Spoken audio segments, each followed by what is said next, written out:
Good morning, good afternoon, good evening. Welcome back to another episode of the Great Human Reconnect. I'm your host, Hayden Binney, and today we're down in Sydney. Today's guest, many people have referred to him as a human lie detector. I'd like to give him the honours to introduce himself. So, Scott, pretend we're writing your Wikipedia description, we're writing the About You section. Yep. In the next 60 seconds or so, what should someone know about you? Happily married father of two, 33 years in the security, safety and risk space, but the last 14 years focusing on all elements of human behaviour. So now, as a result of combining both those, the majority of my waking hours are training people on how to get home safe to their family, safe and well. So we teach pre-violence indicators. I teach people how to tell if people are carrying edge weapons before they pull them out. We teach retailers how to identify before people shoplift based on their body language. So a mix of those sort of things. So everything I do is about human connection, awareness and understanding on both sides, how to have more confidence, influence and impact. So the 60-second snapshot, I'm a human-centered person, I suppose, who's trying to, after a lot of learning, trying to share some things back to have some impact and support people in their lives.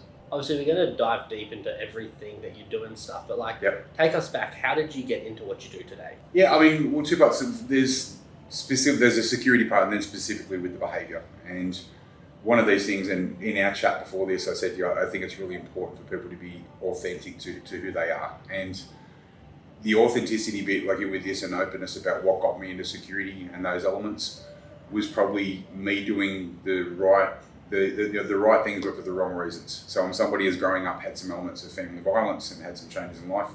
So at age 13, my role changed to become a bit more of a protector. And so while I was doing a lot of things, learning, reading, studying, all these sort of things, it was so I could turn back to my father and say, I'm smarter than you, I'm stronger than you. So it was a natural extension for me to get into something like security because from that point of view, I've got a strong protective instinct. The thing now about with what I do in the last 14 years on behaviour and why so much focus there was a really, really turning point incident which a lot of people wouldn't have heard about. In Amsterdam, there was a 16-year-old that had got off a train and had been radicalised. He had violent intent. He had a long knife with him. And as he got off, his goal was to end the life of as many people as possible.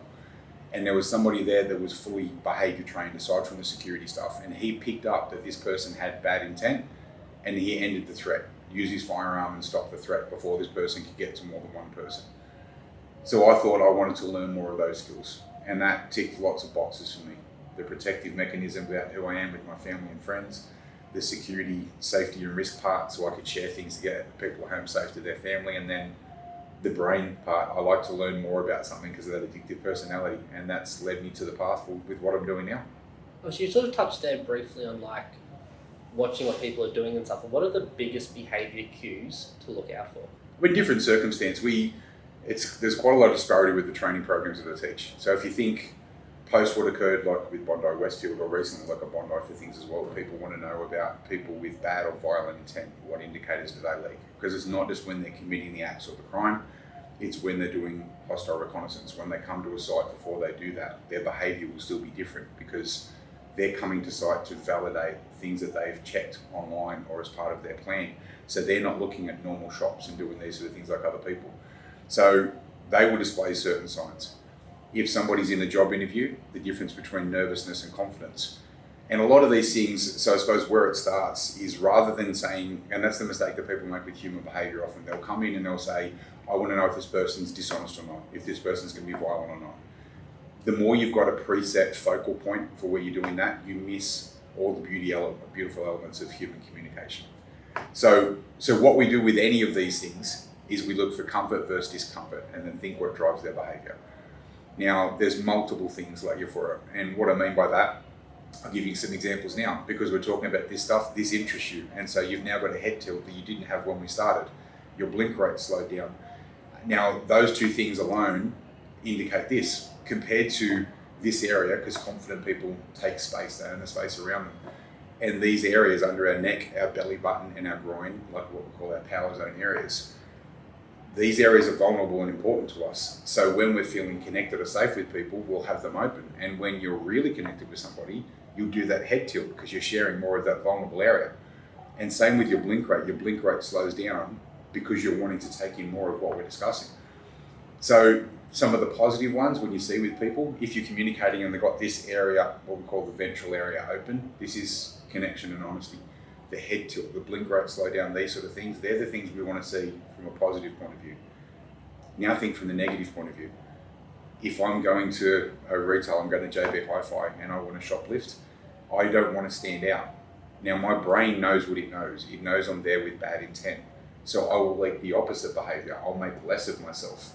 So in all my research and study for this, people who are going to shoplift will often move their arms 12 to 15% less because they're trying to not stand out. So they make smaller movements and it makes them stand out. Their blink rate skyrockets because stress and discomfort does that.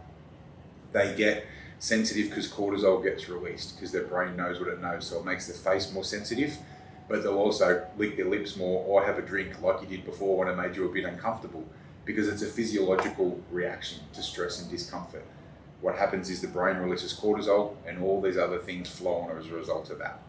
So when you say what are some of the indicators, the big ones that we see, some of the most common ones we see pre-stress, violence and aggression are things like self-pacifying gestures.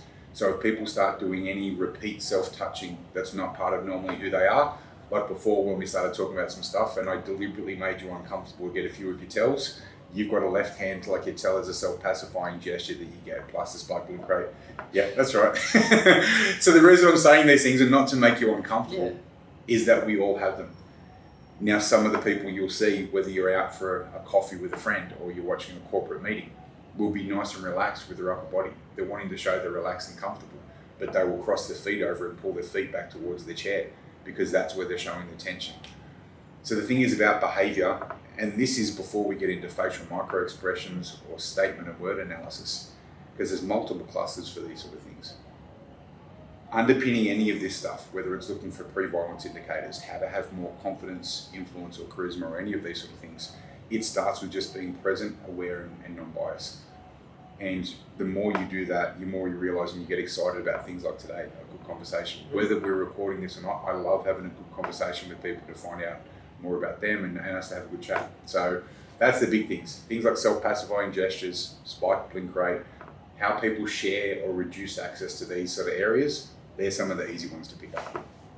I'm now like overly analysing sort of like what I do. And I know I'm obviously very big. I play with the hands and stuff like that. Get very sweaty hands. Yep. Analysing the early podcasts I did compared to now, I've noticed it's not as much. Maybe you can tell me why. Is I was very much like super handsy and stuff like that, like using my hands a lot to get my points. Now it's like I sort of do that because that's like who I am. Yep. But it's a lot more like, as you can see on the tab, it's a lot more calmer, quieter, stuff like that. What are like the big three? Say if I'm at the shopping centre and stuff and I'm trying to just analyse what's happening, if I'm trying to be as aware as I can be, what are like the three main indicators that someone should look out for? There'll be a couple of things. First, you've got to start from your starting point. And to do that, you need to be calm, centered and balanced. Because if you think what we're doing, we're looking for what people are sharing with you that they don't want to share with you with their words. It's what they're leaking by changing breathing pattern, changing how they speak at different elements, what they leak with their non-verbal behaviour. So the first part before you look for any of these big indicators is yourself. You need to be calm, centered and balanced for doing that. And so that's the first thing. The things that we look for, I mean, there's lots of things when you're saying in and around shopping centres. I mean, I'll liken it to a bit of which is going to be real for everybody who listens to this. When you walk past somebody that you know in the shopping centre, we all do the walk past and turn up. Mate, I haven't seen you in ages. How's the family? And we do this, we turn. And you heard me say 3 power zones, the chin, the belly button and the groin. Most people will give you 1 or 2. So it's, hey mate, how are you? Good to see you. Now the thing is, we all look at people's faces to tell, are they happy to see us? Like, is this person, and do I feel safer in this person? What we don't do is look at the feet. Now 70 to 80% of the people that you see in the shopping centre that turn for that chat, their feet are still pointing this way. They're showing you by the feet, which is the most honest part of the body, that I want to keep going. But they'll stop for that chat, and sometimes you'll be having a chat for 4 or 5 minutes until you both become awkward and both your feet are pointing that way. So one of the first things in shopping centres, look for people's feet and belly button if they're communicating with you. If their lead foot and belly button are pointing towards you, they're happy to communicate with you. The feet are the most honest part of the body. And with their belly away, I don't want you to stay. So there's your first one for that, just about Okay. connection, aside from an awareness point of view. The other thing is where you're saying about checking, and I'm guessing part of that you mean about if there's people with bad intent, shock, 100%. theft, violence, aggression. Yeah. You need to first get a baseline for the area. And so what I recommend to everybody is people watch twice a week just for 30 minutes with no agenda. Have a coffee and sit and watch people engaging. We lean into what we like. We lean away from or turn away from what we don't. So you can see these things. You can see when people are close to an end of a conversation and want to go, because if their feet pull towards the chair, then their lead foot can come forward and their toes come up, and they'll put one hand on the side. This is called the starter pistol. So you can look for a mix of things like that as well. So rather than saying looking for specific things, because then you try and do that or you have a preset thing, it's just get a feel for what's a behavioural baseline for the area that you're in, and then look for deviations. It would be normal for somebody to walk into a Kmart or Big W, one of these things, and to be looking at some items and picking up an item as well. It's not normal for them to be spending time looking up at an angle to see for CCTV or looking over their shoulder. So are they centred more on security countermeasures and things, or are they item centred? So there's a whole mix of things that we look for. So rather than saying, here's some specifics, get a feel for what normal behaviour looks like. And I do the same thing whether it's stadiums, retail, hospitality, healthcare. You briefly mentioned just before, like the micro expressions. Yes. Break us down that a little bit more. So the micro expressions are driven by the emotional part of your brain in really simple terms. The thing is, we miss a lot of these. The reason we miss them is because they last from 1/25th of a second to 3 seconds. So they're very, very sharp. Some of them are very, very minor. And if you're on or anything with any of my socials, whether it's the TikTok, Instagram, Facebook, I do a lot of reviews from whether it's politicians to Erin Patterson to Brooklyn Beckett and to whatever else. Doesn't matter who it is, we've all got these things that we leak from a verbal and non-verbal point of view. Now, sometimes these things are micro expressions, even if you think what happened with the Coldplay concert with that couple that were caught. There's a lot of examples, and probably one of the best ones I get people to look at is the French president when he was struck by his wife. I'm not sure if you've seen that video. So he gets struck by his wife, and he shows 3 elements of micro expressions in under 1.5 seconds. As he gets hit, he shows surprise, which is when the eyelids and eyes come up. And the difference between surprise and fear is surprise, the mouth goes down. Fear, the mouth goes to the side. Now he has 3 micro expressions. He gets slapped, he shows surprise. He very quickly, as he turns towards the camera at the front, changes to fear before he does a fake smile. Now the reason he does fear, if you really slow that down and blow it up on screen, is because he starts processing, the world has just seen my wife strike me, and probably my surprise response, what's the world impact going to be? But then his training kicks in and he kicks into the fake smile, which is just by the mouth. There's no eye activation with the muscles on the side. When people are genuinely happy to see you, we get the zygomatic and ocularis muscles on the side activate. A normal smile where there's no emotion is this one. Hey mate, how are you? Completely fake. A lot of smiles that you see through the day are just with the mouth. You should be able to cover the mouth and still tell that they're smiling by the rest of the face. Aside from Botox, we'll get to that later on. So that's a mix of these things with the facial micro expressions. But because they're so quick, and the question I get, what about if people are neurodivergent? What about if they're not strongly connected to their words? We see elements of subtle micro expressions. Now the thing is, there's a lot of stuff, and I won't get technical and scientific with you, but studies by David Matsumoto about people that were blind from birth compared to fully seeing people, they still have a lot of these behavioural tells. Somebody who's blind from birth, if they get bad news, will still put their hands over their eyes. If people are going to get angry, are going to be anger, like in the middle here, like of a muscle, we have the glabella muscle that activates with anger. You see that, and a slight ginger, aside from tightening of mouth and whatever. So if you look at the Will Smith, Chris Rock video, you can see these things. So the reason these things are important is because in a range of different industries and sectors, we've got escalating aggression and violence. And I have to review statements. I do a lot of expert witness work with courts and things as well. And I look at the statements and they say the violence came out of nowhere. I watch the videos and you see people taking more space, people taking your space, tension in the hands and body, clenching in the jaw, glabella activation and these sort of things. So it's more important for us to learn facial micro-expressions and non-verbals to be able to better connect with people and have more influence and impact, but also to pick up these things if there's a trajectory, a change in the way that the interaction's going as well. So that's why it's so important. Like, obviously coming into that, I was really trying to think of what I might do. Obviously there's so many things I probably can't even tell. Look, we'll try to cover that first. It's these micro ones, are these things that no matter how hard we try, we can just not hide them? Or is there a way people can, if they train long enough and do enough work, they can hide the stuff that lasts for a tenth of a second? So there's a couple of things with that. Firstly, there's a difference between emotion, feeling, and mood, and how long they last for. In really simple terms for things as well, imagine your brain is like the block, the renovation show.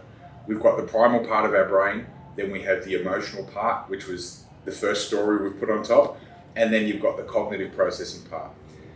The difference between these sort of things is the primal part. Let's just imagine you've had a car you've always wanted since like you're a kid, and you're now an adult, and you know the exact car, like you know what it looks, feels like, all that sort of stuff as well. It's a Friday afternoon, there's a knock at the door and your best friend's there, and they go, mate, look what I've just bought, and you look in the driveway and it's the same exact car that you wanted. There's a split second where you go, oh mate, I'm so happy for you. You'll leak a facial micro expression of what your emotional response is before the cognitive part comes on and says, hang on, you shouldn't think like that. Now we see that anger, fear, surprise, contempt, disgust sometimes when people say things we don't like. We see these things get leaked. And sometimes we see subtle elements of those micro expressions. Contempt is the only one-sided one. So in other words, it's that Simon Cowell from America's Got Talent, that one-sided thing that we see. So people leak these because they don't realise a lot of that stuff. The spiked blink rate, we blink 11 to 14 blinks a minute. Now, you didn't know that until I started talking about it, but now you're conscious about your blink rate and what you're doing with your hands. But the thing is, the reason that's an indicator is these things plus the self-pacifying gestures, you can pick up comfort versus discomfort, but it's the blend of things. And people think non-verbal communication is just facial expressions and body language. It's not. It's me speaking to you now, but taking into account the totality. You've got 3 stickers here, like on the top of your laptop, that indicate something about you and who you are, which is personal, so I don't communicate about that. The way you dress, like with the lighter colours and things as well, that nothing stands out or overly brand name, says something about who you are. The fact you wear no jewellery, only have 1 tattoo on your left arm for these sort of things, says something about who you are. So all these elements of that non-verbal communication, even the type of bag you came in with today, these things all share something about somebody. It's being present and aware and thinking what's made them think like that, act like that, what drives their behaviour. That's why this is so important, because there is so much information around you that you can pick up and know how to better connect with people. What somebody does with their drink is important. If I'm speaking to you now and having a drink, and midway through having that drink, I start like, oh mate, yeah, no, and I turn and watch my drink being down. Detail-oriented people will move their head and hands at the same time, and they will watch their drink all the way down. You don't. As you have your drink, you look at that and put down, because connection's important. It shows you're more of a creative person rather than some of these details. So even what we do with our drink indicates elements about us. The secret about this is just, regardless of what you learn, the knowledge, the skills, all those sort of things, is just understand this is all just humans communicating with humans. We all want to feel connected, we all want to feel valued and validated. And so these things that we learn just really enhance that, you know what I mean? And so I see when my words land with somebody, I see that connection. I see if we've been able to support somebody so they can tell their story for the first time. And that's why when you said, what do I do for hobbies? And I say, I still do the same thing, is because this ticks every box for me, the behaviour stuff that I do. Between sharing stuff on the social media, doing these programs and that as well, I get feedback saying that my Married at First Sight videos have taught people how to connect with and make new friends, because they've learned about confidence and connection and some of these other things. So the more you do this, it becomes a passion, for some an addiction, but it's still just underpinned by always just being present and connected. Now, I wasn't going to ask this, but I'm going to ask it now, obviously. The whole idea of like first impressions and stuff like that. Yep. Obviously, you made note of obviously what I wear, the bag I had, stuff like that. What was I telling you without telling you within that sort of that first 5 minutes of meeting me?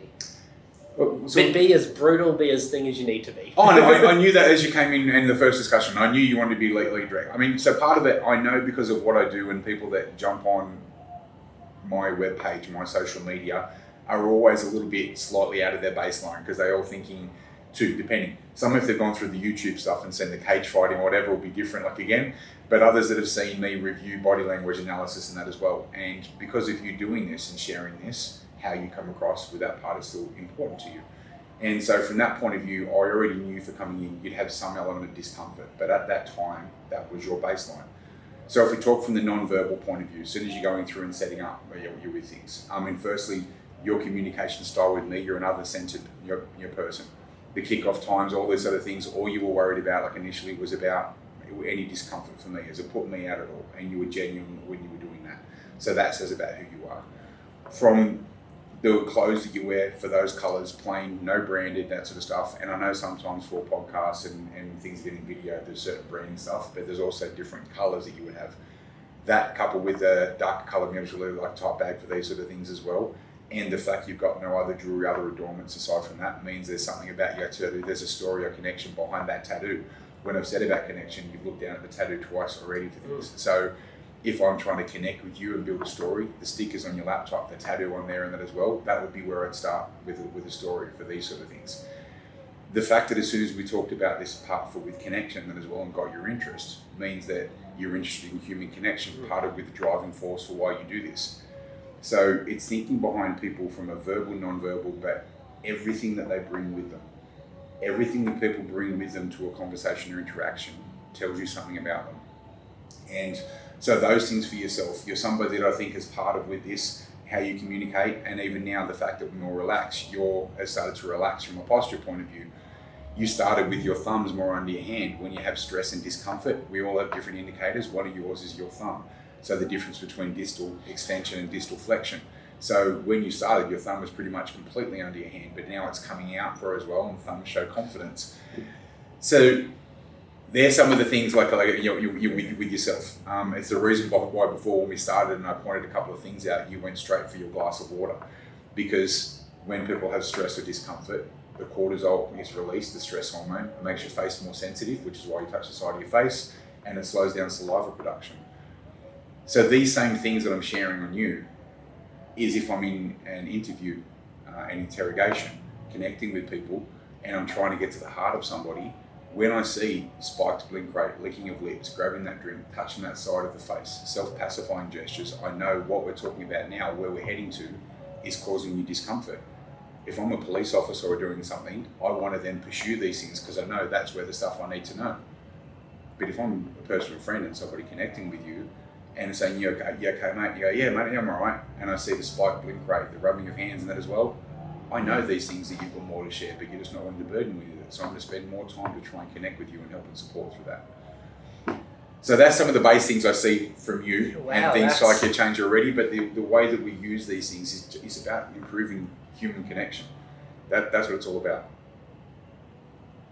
I'm sort of like lost for words. Like, it's quite insane. Obviously for you, it's sort of like, this is your everyday, so it doesn't feel as so real. Yeah. Like having you sort of like point out all the different things and stuff, I'm like, yep, like the tattooers meeting, I'm like... and that's the thing, I love hearing stories about things like that, the meaning behind the tattoo, because you look twice for it now, and I can touch that again. So it's those sort of things when you notice that, connect about that, and hear about something that's obviously special to you, or the meaning or story behind it, and it may be an experience, it may be like there's a story behind the design or whatever, but they're sometimes the best stories. I mean, off topic and stuff.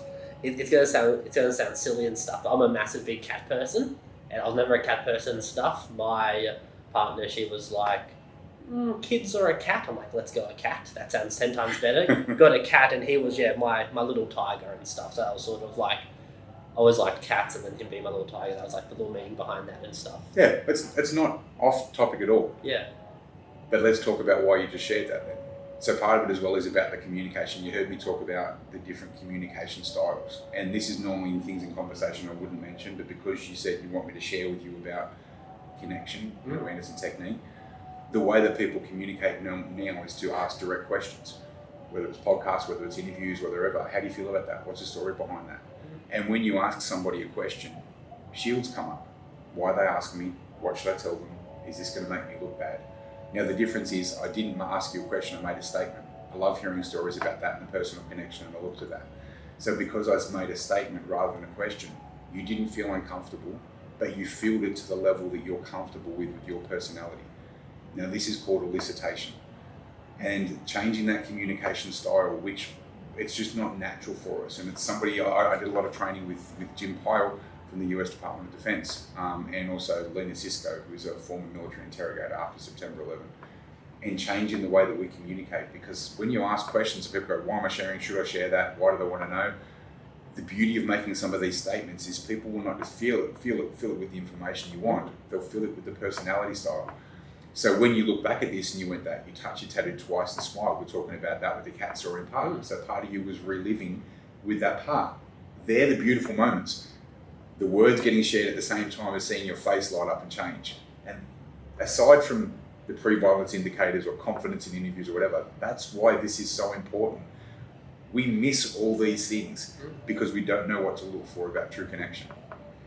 Well, that's very part of the reason as like why I reached out, obviously wanting to do this episode with you. Yep. Obviously dived in, obviously saw what you do and stuff like that. I'm like, one, that's awesome and stuff. I'm like, two, on like a bit more of like a selfish level, I'm like, this here's like the stuff like for me and stuff, it's going to be like super beneficial for it. It's like picking up on the small little tells, like, and I want to get better at it because like the whole point of like doing this the podcast and stuff, it's getting better. Like my whole analogy with everything, it's like in order to be good at something, you first have to suck with it. So it's like sucking at something is the price you have to pay to eventually be good. Yep. And it's like obviously the podcast, The Great Human Reconnect, it's sort of coming back together. Like the idea behind it was I used to be so extroverted, so sociable, left school and stuff, obviously stopped hanging out with people, sort of went really into my shell. Like I was just very antisocial.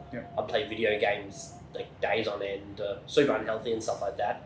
But then it was like realizing like that's not who I am. I want to sort of get out there and stuff. And it's like trying to become less socially awkward, because like when I did my first couple of episodes, like I'm super socially awkward. Like why does this feel so foreign to me? Like I used to be able to connect with people so easy. I could walk into a room, go up to anybody, be like, hey, how are you? 5 minutes later, it's like we've known each other for ages, and now it's like a foreign sort of thing for me. It's like we get some part of and out of practice. Some of these things are disposable skills, and so if you feel like that as well. So some people have social anxiety, some people are neurodivergent, some just because of distance and not having those and practicing those skills. So we get some self-confidence stuff. One of the things I teach during some of the sessions and some of the coaching and mentoring I do is what I call the FORMIC method. FORMIC. And it's if you're wanting to connect with people and nervous about the small talk, use one of the FORMIC topics, which is family, occupation, recreation, motivation, and then an item or current affair. So family will be things well, speaking about family, so I might share something about myself, and then from that generosity, reciprocity, you may share back. Occupation is other about what people do. Recreation is spare time and hobbies. The big one is motivation. So you've mentioned this thing now and about during time that you were out extroverted and then being introverted, and then this has obviously changed.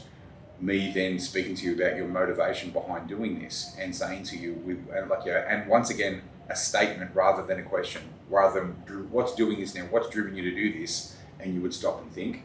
Me saying, people jumping on that passion and hobby like a podcast with this sort of stuff, there's always some wonderful stories as to what's been that defining moment for them that they stopped and thought, this is the right time for me, and I love hearing those stories. Now, because I've said that, you've just given me a confirmation smile and nod. Your brain is already running through what you would share with me for that. And you don't need to, but I'm saying that's how we work with things with motivation and human connection. You don't feel threatened, and you will fill that with what you're comfortable with. The other two being item, I, or C, current affair. So item could be something about the tattoo, or if there was something unique, like you're for it as well. Oh, such a cool tattoo. Like, I've got like a tiger on mine, like you're for it as well. So like, I love those sort of tattoos. I might use an item with a statement to try and get you to connect. And then current affair can be anything from whatever's current. Oh, did you see this latest thing about Brooklyn Beckham, or what's happening from politics or whatever? So using these sort of things, because people get nervous with that. And so having the FORMIC method I teach people, so family, occupation, recreation, motivation, an item or current affair, having those sort of things helps.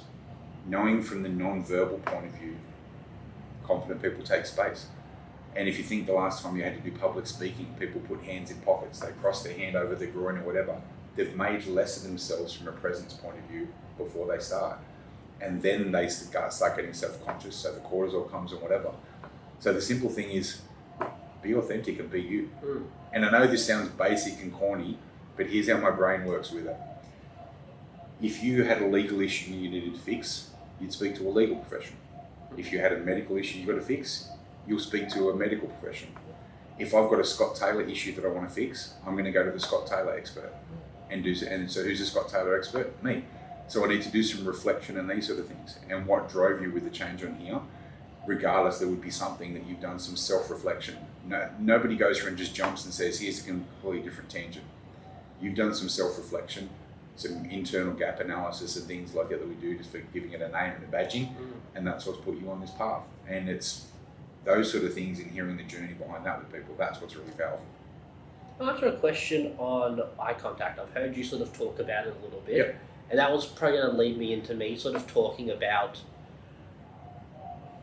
like, it's not a good thing I want to admit, but like when I'm trying to deceive people or trying to help, I use the eyes, because I always heard when I was a young kid, I can't remember where I heard it, but it was like you look down if you're like trying to think of something to make it up, and you look up if you're trying to remember something. Yeah. Is there truth to that, and like how important are the eyes? Eyes are very important. When you're speaking, people expect a minimum 50% eye contact. When you're listening, 70 to 75% eye contact. So eye contact is important. The things about if you're thinking about something and they're looking down and looking away, in my experience, my personal experience in my study, in my research, I don't believe that that's the case. Okay. Here's the thing that I will say. We've got different eye reference points for different types of memory. And there's two memory types, episodic and semantic. Now, when I say episodic, something you've experienced. So if I ask you something about your experience, like getting the tattoo, your eyes will go to a point where you're going to reference something you've experienced. If I ask you a question about something that you know, about the difference between a ZV-1 and a ZV-10 camera, your eyes will go to where your semantic or your knowledge memory point is. And for some people, that can be very similar or the same areas. Okay. Now that I know your semantic and your episodic eye reference point, if I say to you, last Friday, we've got some real concerns about what we're investigating, so I need to know where you were at 4 o'clock last Friday. Your eyes could go to a just completely different point when you're trying to process or fabricate. So eyes are like important, but I mean, the biggest thing about this, it's eye contact is not natural for a range of people. And I get that. And especially when I'm saying when you're listening 70 to 75%, regardless social anxiety, neurodivergent, not used to eye contact. So we teach people the eye triangle method. Don't focus on looking at people's eyes and directly part. I've got a triangle, which is going to be between your eyes and that part of your bridge of your nose. So I'll look at your left eye for 3 or 4 seconds, then I'll look at the bridge of your eye, I'll look at your nose for a couple of seconds, then your right eye, and then I'm going to blink away and look back. Now, that's not me making deep eye contact with you now, I'm looking at the triangle in front of there. Now, people can practice that when you're watching a reporter on the news and watch do the eyes and look at the nose. When you're on a FaceTime call, when you're scrolling through TikTok and seeing somebody speaking, or if you're on a video call. Now, if you do these sort of things, practice with TV, YouTube, TikTok, then practice doing that with family and friends, over the space of a week or two, your eye contact improves. It becomes more natural. So focus on the system and have a bit of a habit first. That's what I'd recommend there. Obviously, we've spoken a little bit about obviously picking up what other people are sort of putting down and stuff. Like, how can we sort of internalize and sort of pick up on like the self-deception stuff, like the self sort of lies we're doing to ourselves? Yeah, I mean, well, that's the more you lean into genuineness and authenticity, and the reason why we do these things. I mean, self-reflection is so important, and however people do it, I'm a massive fan of journaling. There's a couple of things that I do, like at the start and end of every day, that's part of it that keeps me calm, centered, and balanced. First thing in the morning, I do the deathbed exercise. Have you heard of that before? The deathbed exercise is when you get up in the morning and before your feet hit the floor, you stop and think, if this bed I'm laying on now is my deathbed, am I around the people I should be? Have I surrounded myself with the right people? Am I working on things that align to my gifts or opportunities? Am I on a positive path for these sort of things? Okay. You do that, then your feet hit the floor. So that's doing things and starting the day with some clarity and intention. The end of the day, I'm a massive fan of journaling. And I know there's different versions on it, and some people like to pull out a book and do the handwritten journal. I use an app, the Day One app, where you can set your own template, and it's simple things. What good did I do today? What good did people do for me today? What am I grateful for? How could I have communicated better today? Now, these sort of things that are short, sharp, that takes under 2.5 minutes for doing that, you're taking all those things out of your mind that we take to bed. So that way, even if I'm not sleeping much, I'm still getting REM sleep and deep sleep every night. But if I want to look back then, first thing in the morning, once I've done the deathbed exercise, where could I have communicated better? And I'll look at an interaction where I've put a note, and I'll call that person and say, you know what, yesterday I had some other things front of mind. I really didn't give you the time and energy around that. Here's some more thoughts of mine. Let me know if there's some other stuff you want to discuss. So that's why reflection is so important. And if you do that from a daily basis, then it helps reset and keep you aligned to where your goals and vision's going to be. I don't want to sound like I'm rambling on with obviously all the different tells of the body and stuff like that, but for me, one, it's interesting, obviously, being able to see what is happening. How can you tell? What's an exercise someone should do? Say if someone's having a conversation, obviously trying to tell if they are being deceitful to them. How can you really focus on what someone's actually telling you versus what they're just telling you? Well, then there's a bunch of things here, and we've touched on some of them. First, there's no Pinocchio's nose. There's no one sign of deception. Yeah. But we look for things across clusters. So some of the things I've mentioned to you before, if we started talking about things, and let's just say for whatever reason you're going to be deceptive about the story about your cat tattoo or why you do these podcasts, the brain knows what it knows. So firstly, that causes some additional cognitive load. Your brain's having to think and process these things. Whereas if I ask you a question you're answering honestly, you run back to your mental filing cabinet, you come back with those words, and it will be easy and free-flowing. If you need to think about that, or you're creating something, once you grab those words, you run it through filters. Is this going to make me sound bad? If I'm making it up now, does it still sound like it was past tense? All these other things. And there's lots of examples in true crime where people, from a verbal point of view, because of what they've shared from a word point of view, have given some indication about their true intent. Sometimes it's using past tense rather than current. There was an example, or there'll be a couple. One being about the fact there was a child over in the States that, and it was a recent one. I think it was Fernando, someone, I can't remember the child's name, but they'd said to the parents in interviewing, saying, look, your child's been missing, said it was missing from a car park in a Walmart. And they said, so what can you share? And the very first interview that they're doing, the mum and dad said, look, he was such a wonderful child. He was so loving to his sister and that as well. Was. Perfect. So they're talking about current and something that's just happened, but they're talking about their child in past tense. Nobody will talk about their family members in past tense while there's got hope. If you think with the Sudanese children in Melbourne that had been stabbed after they were chased to their home, the dad is still talking in current tense. So those sort of things we leak about the word analysis. Then the combination, you've got all the other things we spoke about before, spike blink rate, touching a face, all these other things. We see that. But there's a range of others. When we're relaxed and comfortable like we are now, we're both breathing from the diaphragm, nice and relaxed. But when you have stress or discomfort, your breathing location comes to your chest. So you start these shorter, sharper breathing. Now, changing in breathing location is an indicator of discomfort that I see physically, but I also hear, because you've now got your breathing here, it's placing pressure on your vocal cords, so your tone will become more breathy. Your words may clip a bit shorter and all these other things. So when we're talking about the deceptive things in other parts, there's a lot of things that we see between face, body, and then you've still got the statement and word analysis stuff. So it's knowing about those, but the same thing, being present and aware and curious without being biased or judgmental. That's the hardest part of this. Obviously, you touched briefly on the words. That was probably where I was going to move into next. Obviously, we've spoken about the non-verbals, the things you see. Let's sort of dive more into sort of what we hear. Obviously, you've mentioned about the kid being missing, speaking, and obviously saying was and stuff. Yep. What are the other things we see? Is it people using lots of filler words? Is it people trying to be very specific on topics? Truth tellers convey, liars convince. So when people are lying to you, they often convince with additional filler words. There's some other things as well that people have and that they share, like little tips and tricks. 3 is the most commonly used number in deception.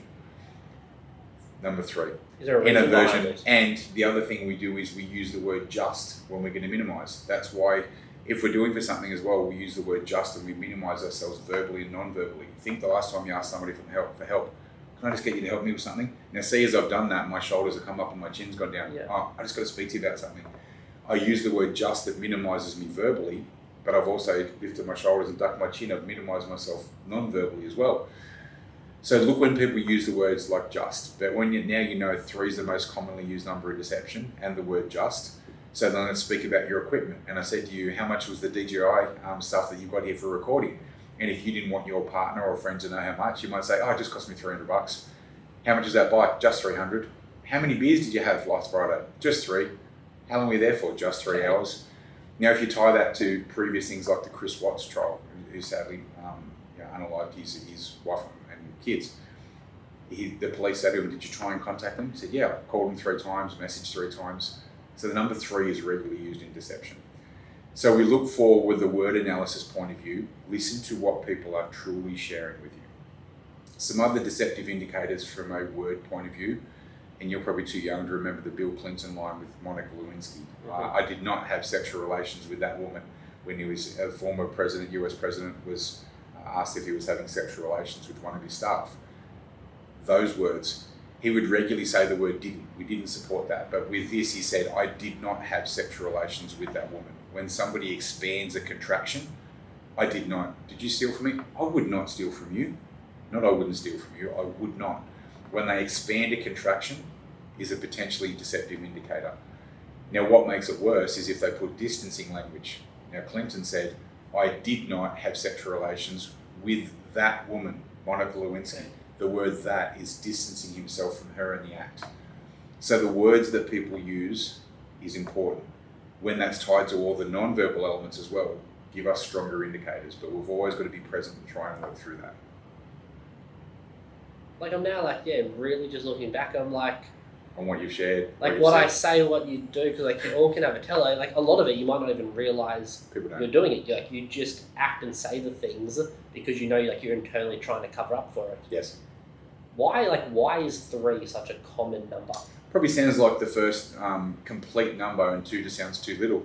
And some of these things I've got to say, aside from the people I mentioned to you before, I've did some training with Joe Navarro, some mentoring with Rob Madrid, Lena Cisco, Jim Pyle, Paul Ekman for facial micro expressions. The statement of word stuff, there was a gentleman called Peter Hyatt who without a doubt was the best in the world with this. He's not with us anymore, unfortunately. But his content was incredible on that. And sometimes it's just the changing in words for things. And there's so much use to this. If you think from an insurance claim, let's look at 2 stories. Me saying to you, the first time somebody sees something, it's a, and then it becomes the or this, because this means close, that means distance. Let's talk about 2 stories. I'm lodging an insurance claim and you're the insurance company. I lodged the first claim. It says, so what happened, Scott? Oh, look, I jumped in my car and as I got around the corner, a man jumped in my car with a gun.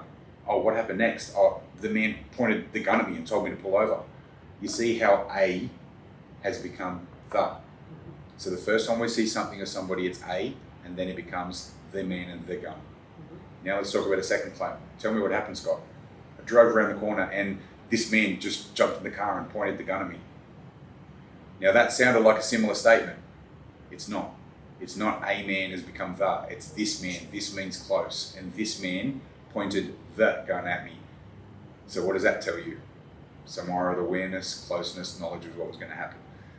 So the words that we share that we don't even think about, that you're now thinking deeply about, can indicate some of these things in intent as well. And that's why there's so much to learn for this. I've been, aside from human behaviour and connection for the last 33 years, really focusing for the last 14. I'll keep learning for the rest of my life because there's so much of this stuff to learn. I mean, besides like obviously the non-verbal and the verbal, are there any other cues that we should be looking out for? Can there even be anything else? Well, it's the mix as to what you think non-verbal is. Non-verbal isn't just body language. It's everything about you, what you bring, how you do things. You have people that you would meet for interviews that are uncomfortable, so they put their laptop or mobile phone or their water in front of them. That's them signaling you. Remember I said about this area for confidence and openness? Yeah. So when people do that, what they're really doing is having a bit of a barrier like in between them. So right now we're having this connection like you're for it as well. If I was in any other part of connection, I'd move the laptop or the salt and pepper shaker. What we want is openness and connection. Yeah. Putting these things in, like the things in front of you, is the same as me all of a sudden folding my arms and doing other parts, which may not be for cover up, but maybe because the room's cold or whatever.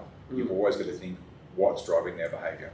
So when you say non-verbals, it's not just body language. So between the verbal and non-verbal elements. But even with the verbal elements, there's a whole range of things. It's not just the words. People change how fast they speak based on nervousness or stress. So, and in a job interview, because I mean, that's what I'm telling you, between connection, job interviews, pre-violence indicators. So I'm just giving you as many multiple uses. Imagine a job interview and I'm going for a job in a data center, for example.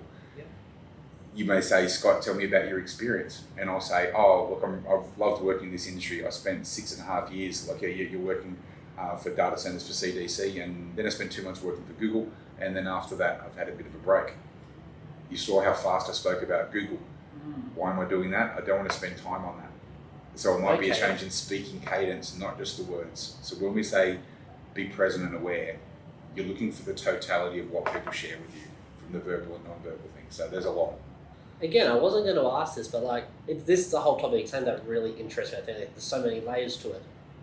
Obviously, we spoke before the non-verbal cues. What are the verbal cues I've given you of how I've said things and what I've said? Well, a couple of things, and I'm sharing this, and I only do these things when people ask for the advice, because regardless, and the thing is, the discussion we've had earlier is you want some of these things because aside from feedback and some information and knowledge, it's good from a connection and development perspective. When you have some slight discomfort, I go for things as well, so if you're not sure on the response or how to frame that, like is a filler that you use quite regularly. Mm-hmm. And so when we use those words, part of that is because our mouth is trying to catch up to our brain. And so as we're doing these things, we get these fillers. So being comfortable to sit with pauses. If somebody asks you a question, to be able to process that before we respond, we get nervous thinking it's going to look like don't know what we're talking about, but it's not. It's thoughtful consideration. So the first one is the use of the word like, which is a common thing, the likes, the ahs. It's because we're trying to process and come back. I want to be free-flowing with you. It's okay to sit with a pause. The second thing is then from a communication point of view, if there's the way that we communicate, and it's a common thing, you end a lot of your sentences with an upward inflection. And when you're doing that, it's because you're trying to be positive. But when you end up with upward inflection, you sound less confident with what you're saying. A downward inflection is saying that I'm confident with my words and I'll sit with that. An upward inflection sounds more inquisitive, or maybe I'm not as sure as what I'm saying. And so it's uncomfortable for me ending with an upward inflection. Yeah. So the things so those sort of non-verbal habits, but you've got to think, and Bing Yang is a wonderful communicator. I mean, there's lots of people that share some wonderful content and talks about the voice you speak with now is not your natural voice. It's a series of behaviours and habits. How you've heard your parents speak, what you've heard on YouTube, news. And so you can find your natural voice by focusing on getting used to the inflection, getting used to your speaking cadence. And that's why these things with the downward inflection, getting that right cadence right, is the things we teach. And so whether I'm speaking to a room of 10,000 people or doing a one-on-one chat, the way I communicate verbally and non-verbally needs to make sure that you feel recognised, comfortable and safe. Because with any of this stuff from a verbal or a non-verbal point of view, people will only remember about 20 to 30% of what you say. They'll forget what you wear. They will always remember how you make them feel. And if you've made that person feel connected, safe, validated, then that's what that feeling that they associate with you. And that's why that's so important. You've already touched on the two big things with sort of the podcast and everything that I'm wanting to focus on, and sort of the end goal. Obviously, one's going to be the communication. Yep. And again, when I sort of went back into that quiet thing, lost my communication skills. Coming back, I've been trying to posting my face, talking on social media, trying to do. Have you heard of the gentleman Michael Smoke, Higher Up Wellness? No. Fantastic, public speaker and stuff. He has this whole challenge. It's you talk 60 seconds, no scripting, no planning, no editing, Yep. one take. You just talk, and the whole idea is to get better at your public speaking, get better at talking to people, Mm. and that's one thing I really want to do. So it's I said, I'm picking up on it now. All the things I'm doing, I'm trying to become that better speaker. Because I've got no problem sitting here asking you. Because obviously you're the expert and stuff. You're going to tell me exactly what you can hear, and so I'm wanting to pick up on that and get better. Because I believe the whole point of our life is getting better every single day, and it's that progressive movement forward. And the other thing you said, obviously the way you make people feel, that's sort of been my whole goal. It's now I'm really analysing every time I say and stuff now. Be comfortable and be yourself. That's what this is about. 100%. And it's good. I want to be able to pick up on these things and get better. That's the entire point. As I said earlier, you've got to suck in order to get good. Yep. And it's trying to leave and be remembered as that feeling. Don't want to be remembered as that person, Hayden Binney. Be remembered as the way that I make people feel. That's sort of the whole point of obviously sitting down, having these conversations. Yep. And part of the reason why I want to do them all face to face. So many other people in the industry that do a lot of them Online. virtually online. And I can do that, and that's what I used to do for the original podcast. But the whole point of this now, it's a Great Human Reconnect. I want to get out, shake people's hands, sit across from people, actually talk to them face to face. Yeah. Because I don't know if we wouldn't be able to have this level of conversation. Yeah. Obviously, over the Zoom, you wouldn't be able to see the way my hands are. You wouldn't be able to see, you can't still see when I move my feet and stuff. But we don't get the level of connection. In this day and age, we lack a lot of connection. 100% agree with you. And human connection is so important. We've got people feeling isolated and not knowing how to close the gap. People relying on social media, on emails, and sometimes before we send a message, we're saying, have a look at this, what do you think? Or we're running it through ChatGPT. And so we lose that skill and ability. And human connection is so important. I agree. I can only imagine what it'd be like being your kids. What they think. They cannot get away with anything. Yeah. I think the thing is saying, and I get that question a lot, what was it like being with your kids? I think the other part is the more you focus on that connection and having that openness and trust, rather than looking for deception, you want to create the right environment where people feel supported and not judged, then they don't need to.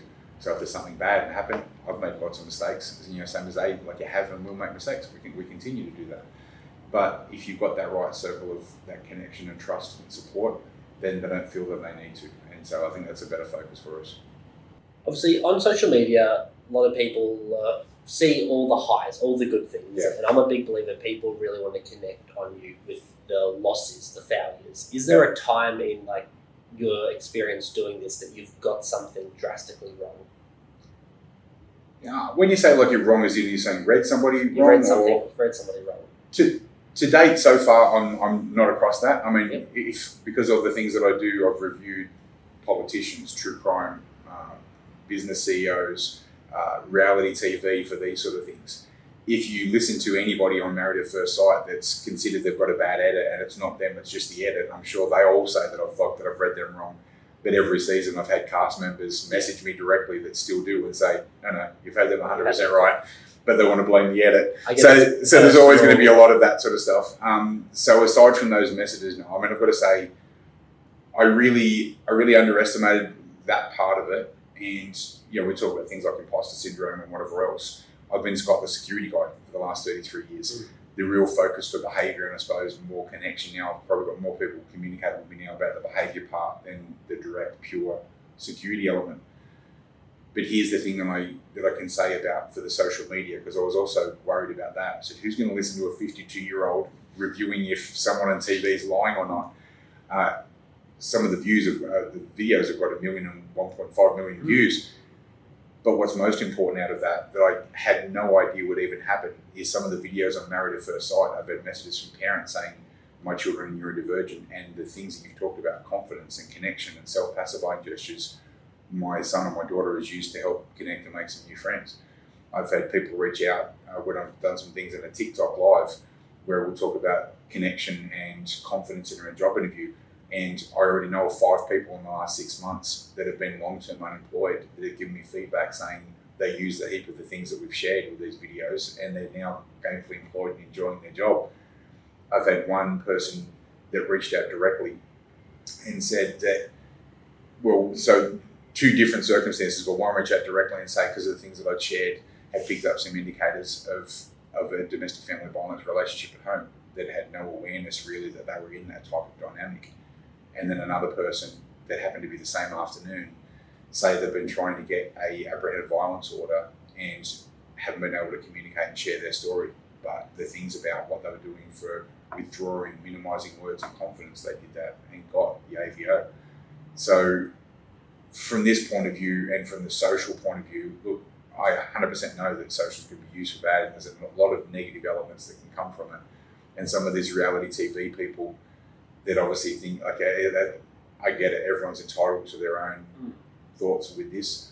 From my point of view, doesn't matter. I mean, I didn't know who Brooklyn Beckham was when I got the video to review about the word analysis. And now that's got a couple of 100,000 views, but those views, and with communicating with people, are asking questions about how can I communicate with authenticity and show who I am and these sort of things. So even those sort of things have led to some wonderful discussion. So it's something from that point now, I think with the social media and at the moment, I'm not aware of any ones that I've shared that I've got wrong from based on the feedback that I have. I don't rush with these things. The reality TV stuff, people say, oh, but it's an edit, whatever. You've heard us talk today. Facial micro expressions are 1/25 of a second to 3 seconds. And if I'm seeing and lip reading somebody speaking at the same time as they're seeing these elements and I'm seeing these changes, you're picking up changes in their emotional state or their intent and these sort of things. And so, like I said, to the best of my knowledge or awareness, aside from the reality TV people saying, no, that's not true, that was just production, I'm not across of things that I've shared where I've been incorrect. The things I shared earlier about Erin Patterson within 5 minutes of her first interview and said, here's where I believe that she's guilty, here's the word that she's used and limiting phrases and these other things, those sort of things have proven to be true. And now let's connect with you on your wins. What's like the biggest moment where you've read the situation perfectly and it was the most profound time that you've caught someone out trying to deceive, trying to be deceptive, or figured out or got to the bottom what was actually true? I think the biggest thing for me, the biggest impact with what I've done from a behavioural point of view, without a doubt, is I've had 6 circumstances in the last 3 months where the training that I've given people has been proven to have got them home safe to their families. One being I did some work for a transport company. I can share that because there's a testimonial and they allowed me to share on my LinkedIn. CDC, one of the largest bus companies that we have around New South Wales. I did some training for their drivers on pre-violence indicators on what it looks like when people are carrying edge weapons and a range of other things. 2 hours later after having the training, one of the drivers was on a route and he saw as he was working, one of the people that were there on his bus was showing a lot of these indicators.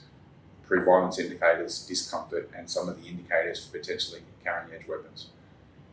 Because of that enhanced awareness, that improves our response. If you all of a sudden see something, you can panic and respond, but if you're seeing that, he was more controlled and calm, made the right communication, got the right support, and was later validated that these people were carrying edge weapons. Can't say much more than that. I had retail areas where you're teaching management and security guards about pre-violence indicators and once again edge weapon carry, because it's a big concern in retail. And one particular incident that really stood out for me, working with the Queensland retail area, these people were escalating in the food court and security were coming in and they were going to do their normal hands-on approach, so getting ready to move these people on. One of the people there showed the behaviours as what people do when they're carrying edge weapons. So the other guard stopped and said, no, let's call police. I've seen this. Police came, grabbed the person, searched the person and found a 24-centimetre hunting knife tucked in his pocket. So validated that had this escalated, it's likely that would have been used. So the big moments from a safety point of view, which drove has been those where the behaviours that we've shared have given direct indication for that. But equally important, teaching people to communicate with confidence and influence and getting feedback saying, I've finally been able to tell my story, I've finally been able to do that. All those things are rewarding. And I'm very fortunate because of the access to social media. I'm getting that feedback, really regularly. Most days I'm getting at least 1 or 2 messages saying about some of these things being shared. So from that point of view, why I was a bit nervous about the social media and is this really going to work for things and that as well. The impact for that, be able to have this communication with people has been really, really valuable.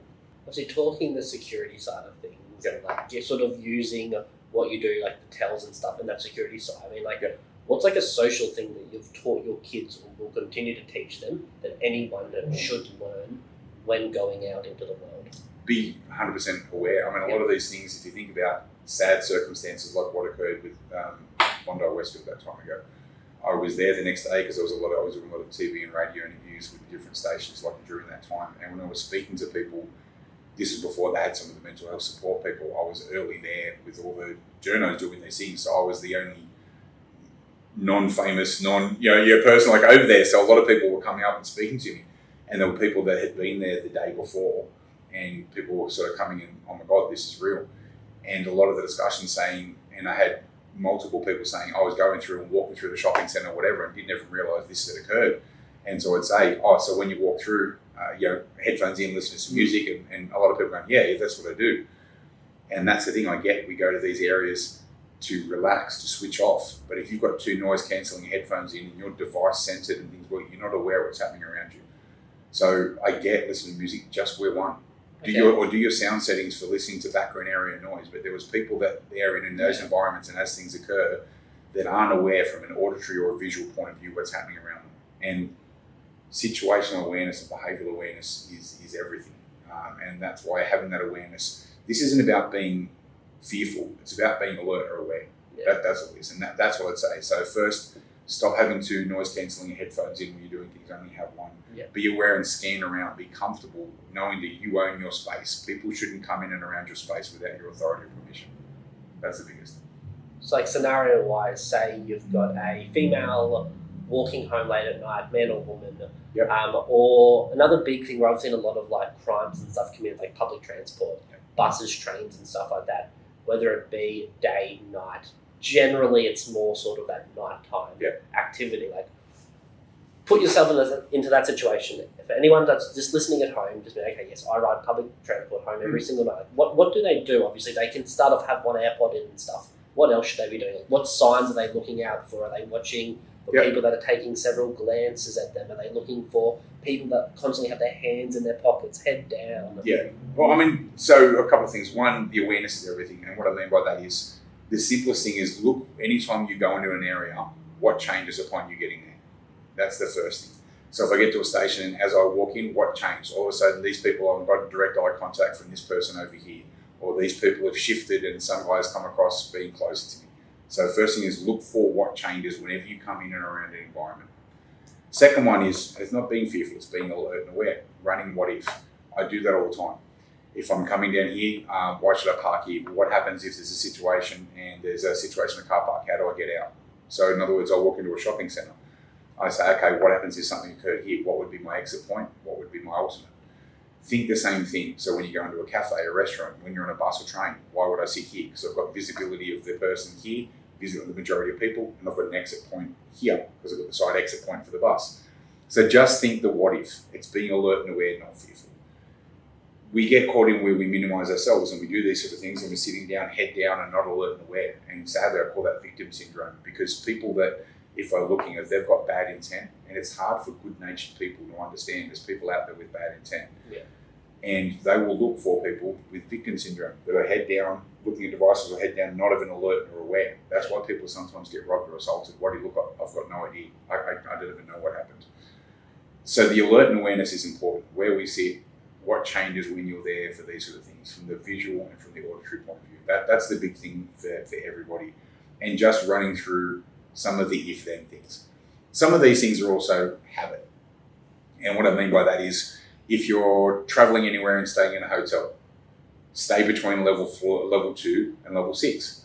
Most crime traditionally, antisocial theft, happens in the ground floor or first floor. Every fire brigade ladder goes up to level 6. So between level 2 and level 6 is the safest levels for you on a hotel. Once you check in, drop your bag, take a Google map image from where you are and walk the fire escape route once. So at least you know where it is and there's no blockages. So those couple of things take 3 minutes. And that's just being prepared. That's not being fearful. So if I'm by myself or I'm with family or any of these sort of things as well, it's some good security habits.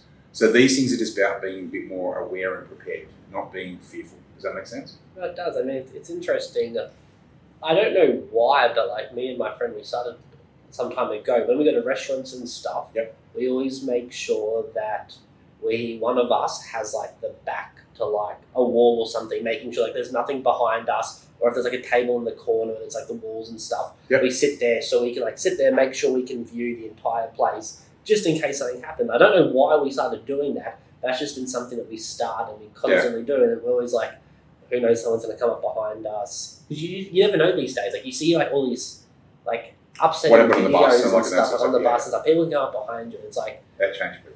It's like an interesting world we're living in. Like because I knew I was coming to talk to you today. Like ever since I've got on the plane coming down to Sydney, I've been hyper aware of like what's happening around me, who's doing, what are they doing. Like even driving in on the bus here this morning, it's like I made sure I sat the furthest back of the bus. No one else was sort of behind me. I'm just then taking note like the different things. Obviously not just people, but like the environment and stuff. I noticed through certain areas, it's like every single thing is like closed up. It looks like it's extra locked. No one's just walking around. The feel of it was very much like a prison. I even sent to one of my friends a message like, this suburb feels like a bit of a prison and like not the sort of place I want to be at night time. But then coming through then to where we are now, I noticed it had changed slightly. It was opened. I got here, got coffee from around the corner there, very sociable. I'm just like, it's crazy just on like how even like houses and stuff, like just that social awareness and stuff of like where you are. Like there's certain areas, like here, I'd probably be very careful walking around at night. I would still do it. Yeah. Some of the places I stopped on the trains and stuff this morning, I probably wouldn't stop because it's like, I'm then seeing like the social cues and stuff from the environment. I guess it's not always just people and stuff. I mean, and would you correlate the environment where people are creates them into the people that they are? Like, do you think a bad environment generally means there is going to be that high risk of bad people because they're a product of that environment, or it's just very much depending on the person, the area doesn't matter? Yeah, I mean, it's depending on the person, but there's indirectly, and there's no way of me responding without giving you a bit of the boring security stuff. There's a principle called CPTED, crime prevention through environment design. In other words, what we do around the environment can enhance or improve security. And so there's a whole sub-part of that called broken windows theory, which means if there's areas that are poorly maintained, poorly visited, and that sort of stuff, you're more likely going to get antisocial crime and these sort of things. And that's why a lot of things are done for managing perception of security, not just managing security. Okay. So that's why a lot of places, even if it's a back of house area or a maintenance area, they'll still have good lighting, good clean areas. So if anybody was coming past, they think, oh, you know what, this looks like it's regularly visited. I don't want to try and break in here. What people don't understand, deterrence from crime, a lot of it is managing perception. It's a sphere of influence. Deterrence is a state of mind. It's me coming to an area, and if I've got bad intent, looking around, and because of what I'm seeing, thinking, feeling, if I'm going to do something bad, there's a good chance that someone's going to see me. And that's what they build. Now, some of that gets into stuff that people have no idea about. For example, there's a lot of good councils, a lot of good planners that build these CPTED principles into what they do. Sometimes it's from building layout, so it funnels you to an area where there's good visibility. Sometimes it's landscaping, and an example of that, they would not have any shrubs higher than 1 metre, and every tree has all the leaves and branches cleared up to 2 metres, so you've always got visibility throughout. Now, these things you'll see as normal. You'll see that with the trees out the front in areas. Yeah. Shrubs less than 1 metre, trees being 2 metres. That's why. It's part of what we think for normal landscaping. So it's enhancing security without directly saying we've done this for security. There's some other principles around that between what we call natural surveillance and territoriality.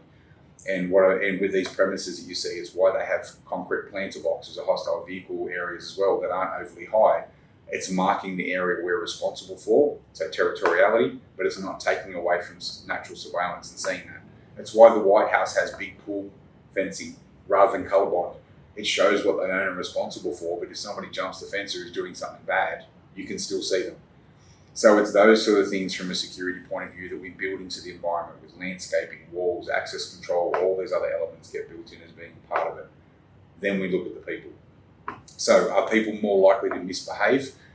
In groups or other parts, they get mob mentality. We lose a bit of sense of self. And if you're in an area that's poor visible, poor maintenance and these sort of things, yes, under broken windows theory, people are more likely to commit crimes and do these sort of things in these areas. That's if they have those traits and these things, the area can help bring that out. Does that make sense? It does make sense. Yeah. I mean, do you ever struggle with being so hyper aware of everything that it ever sort of gets in the way? Yeah, that's the question I get the most out of any of the training, whether it's government, hospitality, healthcare, retail, these interviews for things as well. Well, let me put it this way. As we've been having the conversation, I've been keeping eye contact with you. The things I pointed about, your appearance, the stickers on the laptop, what you're doing with your hands. At any time did you see me directly looking and making a big thing about those items? No. So the hardest part for this is the more you learn about this from a verbal, from a non-verbal situation, environment, all these sort of things, is you've now got different data sources and you need to do that as part of who you are without making that obvious. Me telling you the feet are the most honest part of the body, you're going to walk out of here today regardless, and as see people, you're going to look down at their feet. And especially for a while, it's going to be really obvious that you're doing that. So I've had lots of conversations around this, and including with my wife, with my family, for things as well, and they say about my brain switching off. My brain never switches off with that sort of stuff. but it's one of these things. So I can't go to concerts or stadiums and those sort of things to relax. Because imagine the security plus the behaviour stuff. We've gone to concerts and my wife has said to me, okay, share everything you're sharing now. What's running through your brain? And I'll say, well, that's 5 people per square metre. If that gets to 6 per square metre, it's a crowd density issue. There's going to be that guy's in too much to drink, that barricade's in the wrong place. By the way, that husband and wife are with another couple. They're trying to act like they're getting on, but they're arguing because they're turning the ventral area and rolling their shoulder away, and they're only holding hands with their fingertips, which is not real connection. We call like that distal touching. Bang, bang, bang, bang, bang. That's what my brain sees. So having those sort of things, the difference is though, it doesn't take as much cognitive processing. You're going to walk out now and see a lot of these things just from our discussion you haven't seen before. And at the end of the day, you're probably going to be tired from doing that because your brain's all of a sudden firing all these things. Because I've probably got more experience in doing these things, it doesn't take as much cognitive load. So my brain doesn't switch off, but I also think at age 52 to find what you're uniquely best placed in the world to do and the output for getting people more confident getting home safe to their family, I'll accept the fact that's just par for the course. And if I'm able to do these sort of things and have that sort of impact and to find what I'm really here best to do, I'm more than happy to accept that. So I'll take the not relaxing in concerts or whatever, that sort of stuff. It's a much greater good, and I feel better. I feel good about the things that I do. Yeah, like as you're saying things, like I'm now even becoming more self-aware. I'm like even noticing myself, like looking there, like looking to the sides, thinking about it. I'm like, There is so much more to it. Like I know as soon as I leave here, it'll be like, where are their feet? What are their hands doing? Are the thumbs underneath? Are the thumbs self-pacifying? up? Yeah, I get the it. trees and stuff like that. But I mean, a lot of the stuff, like you mentioned just before, if like the five people in that area, if another one goes in, is a lot of it just come down to math. Like, is a lot of human things can really just be broken down to a mathematical equation. Oh, not so much that specific. We're talking about crowd density and like 5 people per square metre in an area. If there's a fire emergency for panic, there's when you get crowd crushing these sort of things. 5 people where one's got a stroller or a backpack makes it different again. Okay. So that element does, like, there's definitely some mathematical elements about crowd flow, crowd density, all those sort of things. That's part of it. But if you think then for these organisations that do planning for New Year's Eve and like your Vivid and whatever that sort of stuff, they've got to get the physical layout, the septet stuff. Yeah. They've got to talk about then crowd density, crowd flow, all these sort of things. And then on top of that, all the behavioural things we're talking about. How do you identify people with bad intent? So that's why when people really understand security and at the depth what really happens to keeping people safe, there is so much more that people just don't know. Okay, we're going to do something a bit different now. We're going to take Scott, who you are now, we're going to put you on the other side of the fence. Yes. You are now a criminal. You are now wanting to go in, you want to go shoplift, you want to go into whatever store it may be and steal a few things, put them in your pocket, jumper, whatever it might be. Yep. What would you do as a criminal, knowing what you know now, to get away with it? 2 things I need to share with that. One means we're sharing stuff publicly about how to shoplift better, so we need to be mindful of that. The second thing, I do that now. So organisations, we do social engineering and penetration testing. So higher level corporates and big organisations pay me to break in because they want to know that they're safe and secure. Okay. So I get what they call a letter of authority that says so in case police and everyone's called, we've engaged this person to do this. So let's talk about some different things I do there then. There's different approaches. There's the physical, electronic, or through the people. One being the physical means if you're a big corporate organisation, I'm checking doors, locks, is there shared roof access, we're going to get in through windows, what can I read from the outside of your place? If I send a drone up, can I read what's on people's computers? Any of these sort of things we're thinking outside in. From the procedural point of view, I'm having a look and people think main front areas and reception areas. The first spot I go to, like if the things that I'm getting access to information is the bin. Because people are more comfortable and aware for controlling these sort of things, and they've got CCTV and alarm and access control and duress, but they don't control what they put in the bin. But in the bin, you've got your electricity bill, your internet bill. That's going to give me information, so I'm going to call up and say, oh, hey, I'm calling from Integral Energy, just need to speak to you about your bill. Before I start, can you give me the last 4 numbers of your bill? And so they will go and grab the last 4 numbers. I've got the bill I've taken out of the bin. I say, okay, thanks. Now I've done that, I've reversed engineered trust. You're now taken for granted I'm somebody you can trust. I'm now saying I need to speak to you about the bill in this bank account, and I'll get bank information, who your finance person is, what system you're using. So the information part from what we call dumpster diving. The other part, let's talk about human behaviour. If I'm watching your business for a day or two, when I see it 10:30 and 12 o'clock, all the staff go to the Gloria Jeans next door for coffee. I look to see who's wearing lanyards around their neck or have them out of their bag or hanging out of their pocket. I've got a card cloner. I'm going to make sure I bump a conversation with you on this side while one of my staff clone your card with their cloner. So by the time you finish your coffee, I'm already in the building. Or the third part can be this. Let's just make sure I'm watching your site and I see, and then check on LinkedIn, that you're the person that works in reception. I'm going to make sure, because I know you come in the mornings for getting your cappuccino at 10 o'clock, I'm going to make sure I'm walking in at 9:59 on the phone, and I'm going to deliberately jump right in front of you with one of my team. And I'm going to be communicating and saying, it's so hard for my sister. She works in reception and nobody knows the stress that she's under. She really carries that building. She's so undervalued. Okay, Now you're smiling, you know where I'm going already. Yeah. I do that, then I turn to the person behind me and say, I'm so sorry. I'm sorry you've had to hear that. Just my sister's in a really tough spot. And she's going to go, I get it. I'm the same. Because people like to complain. I've now opened a conversational pathway. 5 minutes later, I'm getting information that I need to break into your place. So it's a question where I can partially answer, saying things about it's a matter of getting a feel for the hardware, software, and wet river site, the cameras, buildings, locks, doors, the processes that they have, what they do with their information. But the other part is what we do with the people. And if I'm going to blend in for these sort of things, then all the things that I've shared with you earlier today, knowing that shoplifters move their arms left, I'm going to walk normal. I'm going to be aware of things like confident people taking space. I'm going to be aware of where my eye line is, that I'm not validating glances to CCTV and those sort of things. I'm not comfortable sharing more than that because I want to protect what we're doing, not the opposite. No, of course. I mean, also then sort of looking into it, again, you might not want to sort of talk too much into it. Sure. Share what you can. Obviously, the whole, like, this back to, like, the deception line sort of thing. Like, if I'm wanting to put myself into a situation where I'm trying to convince someone of say, like, I'm sitting here across from you, I'm trying to tell you something that isn't necessarily true. Like, it's not nothing crazy. Like, example could be, I'm trying to tell you that I went to the shop and you gave me your card, and you gave me some cash. Yep. You gave me some cash, you gave me a $20 note to go get us some coffee and stuff like that. I then come back with no change. Like, always a change. Oh no, the coffee's like $10 each. Got no change. Yep. They're really, I've pocketed, say, $6, whatever it is. Yep. Like, what could I do? I mean, you probably don't want to share too many, like, techniques, but, like, what could someone in that situation do, like, to focus on, like, those small little, like, white lies to get away with it? Well, I mean, in the shortest, simplest answer is often the best. Truth tellers convey, liars convince. You've got to listen to the exact words that they tell you. And so let's just say we're talking about money. If I said to you, so did you take that money from me?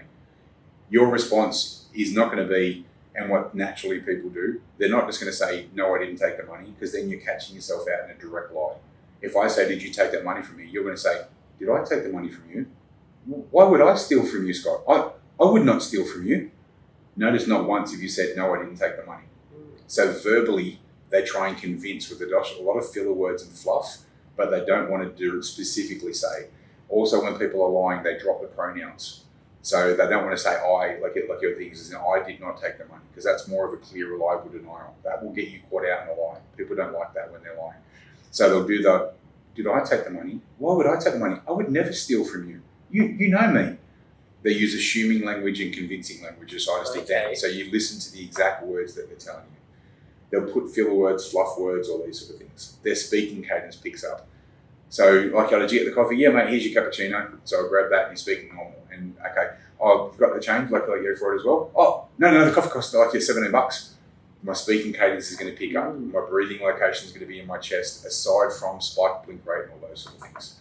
So if people are going to be lying about those sort of things, they drop those things. But there's too many. There's a lot more. And I'm only pointing out some. 100%. I mean, like, thinking back on it now, it's like, as moving forward, ask more questions, I guess.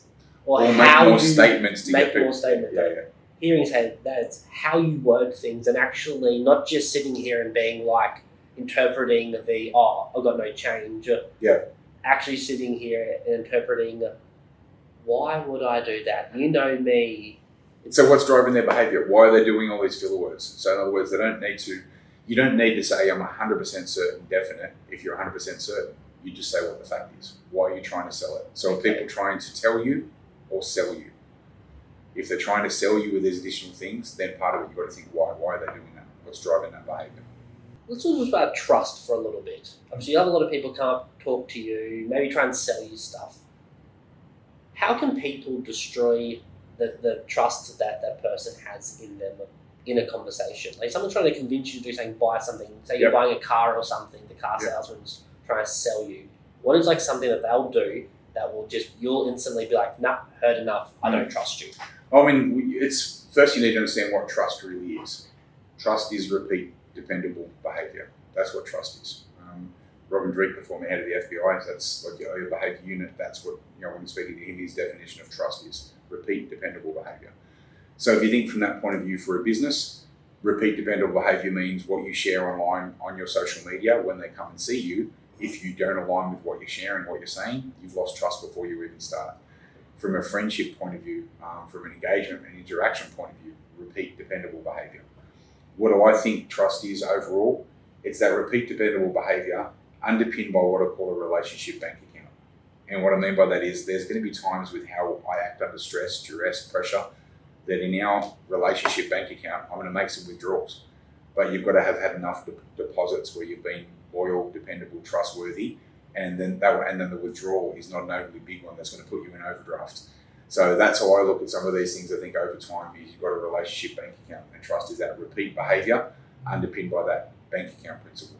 I mean, is there anything that we haven't touched on yet that if you were to make sure we talk about today, that's the most important things that you share? No, I think that the things we've covered off is about the importance of human connection and in its different forms. And I think we've covered enough of the different sectors between verbal, non-verbal, facial expressions, body language, those sort of things, where I think if people are of interest and want to share more stuff, or want to learn more, then they should be doing that, whether it's through me or through anybody else. I think the thing is about this is the more you learn about human behaviour and connection, it's keeping that curiosity. That's what Flames is. You've got to be non-biased, non-judgmental, and curious, and that should be what drives human connection. And aside from the honesty and integrity bit, it's rewarding to say, I love seeing people having conversations and people light up. I love having conversations and seeing these things land. Sure, there's a lot of stuff to learn for doing these things, the face expressions, body language, statement of word analysis, but there's times that I'm communicating with people and they'll say something and another person's with me and they'll hear the same conversation. They say, oh, that seems really important to them. And I'll go, that was life-changing for them. The way that they lit up all the sub-elements about that communication, the things that have just happened.